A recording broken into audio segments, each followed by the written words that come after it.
Okay, this is a video on speciation, another biological process for A2 level biology. So this is how one species separates out into two new species which cannot interbreed.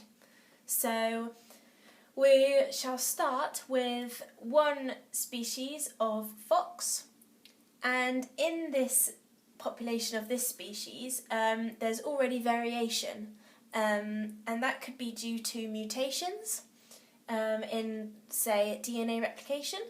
So, for example, there are some with slightly longer ears, some with shorter ears, and some with thicker fur, and some with not so thick fur, so thinner fur, really.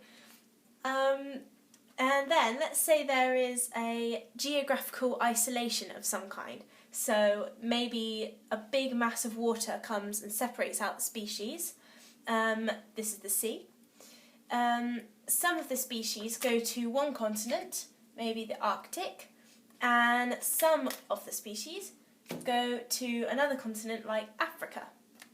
And on these two continents there are different environments, such as different food, different habitats, and also, very importantly, there are different climates.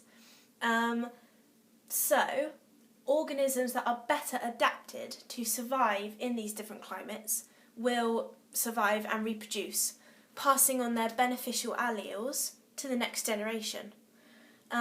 So, in Africa, the foxes with longer ears are more able to radiate their body heat, so they cool down better, meaning they're more likely to survive, and also the ones with the thinner fur are more likely to stay cool as well, so they are more likely to survive. These will reproduce, pass on their beneficial alleles, and form more foxes with long ears and very thin fur. Then in the Arctic there is a very cold climate, so foxes with shorter ears are more likely to survive, as their ears won't get frostbitten because they're closer to the body, and also the ones with longer fur are more likely to survive as well because they can keep warm. These foxes will survive and reproduce, passing on the beneficial alleles, so we get more of these foxes with thick fur and short ears, and that's called having an increased frequency of the beneficial allele. Over time these species will develop and they'll become so different from each other that the species cannot interbreed.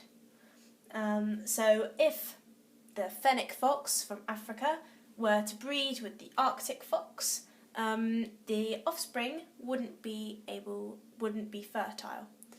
And that's how you get two different species.